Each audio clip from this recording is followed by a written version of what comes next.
going to do a tomato mozzarella salad. Very basic, simple salad, although we're going to put some twist to it. We're going to make it autumnal and just do some fun plate presentations on it. So with that, I'm going to get started here. I got some beautiful end of the season tomatoes, just lightly seasoned with salt, pepper, a little bit of extra virgin olive oil. Here we put together, it's really simple to do at home, roast some beets, combine them with cola, and reduce it down to this consistency. It's really going to go nicely with the autumnal flavors. And just kind of make a C like that. What you're doing, you're building your base for the salad. Very easy. Place some cool, colorful, delicious tomatoes. We're running out of time with tomatoes, but these are beautiful ones. We have some nice house-pulled burrata here. Just super creamy, pretty much the best you can do for a caprese salad. So there's the tomato and there's the mozz. Now we're gonna add some things that make it a little more fun. You don't need to do a celery oil at home, but you can certainly make a fancy oil pretty quickly. Italian dressing, put it in the blender with some spinach, some chives, some scallions, whatever it is you want, and you can make a nice green oil very simply. You don't need to be a chef to do that. We got some roasted sweet potato, and then we were lucky enough to get some sweet potato leaves off of the sweet potato plant.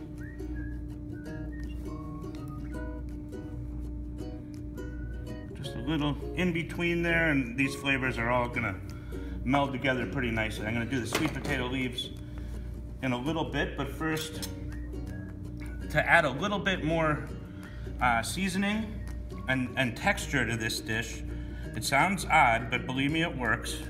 I have some salmon roe. So I'm gonna put a little caviar, which is gonna season this dish even more so. Here we have some osetra. You know, when plating, I'm a big fan of the negative space. Negative space all over here, I think it really puts a lot of focus on all of these beautiful colors here. If you don't want to go out and get super expensive caviar, what you can do, and we used to be taught to get rid of the seeds. It's called concasse, it's a fancy cooking term. But these seeds have a ton of flavor. It's tomato in a different form. And this is, in my opinion, tomato caviar. Let's put some of these sweet potato leaves. That'll kind of bring in the roasted sweet potato that we added, and they just look cool. And then to bring in the caviar, which I think is just a beautiful addition to this dish, what I did is I sliced some pumpernickel super thin, and I'm calling them pumpernickel tuiles, but it just adds another bit of texture, color, and it just, pumpernickel and caviar, what's better than that? A little bit of flour, pretend those are celery leaves. A little more celery oil. And I think your friends would be pretty impressed. Let's pretend we're doing family style, or you're gonna do a buffet for family and friends. It's all really the same ingredients. I just want you to think about things a little different. So we're gonna create our base with the two sauces. This is an oil that you can make at home very easily, and that was a reduction of roasted beets and cola. We'll keep out the expensive caviar for this one and just use the tomato caviar that you can get right from your tomato.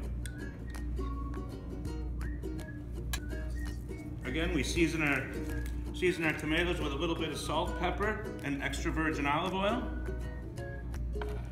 Some of that beautiful Wisconsin burrata.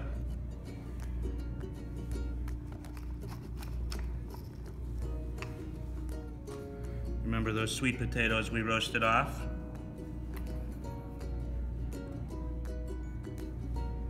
Get some frisee. This can be any kind of lettuce that you have.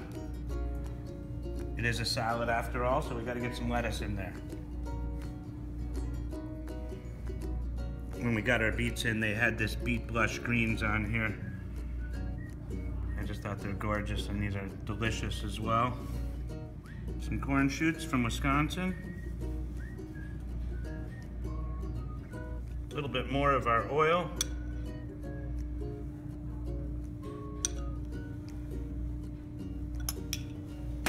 those pumpernickel guafrettes that we toasted off. But you can just put, you know, traditionally this would be served with a nice crostini. This is just kind of my play on it, and it works. That's it. I think your friends will like it.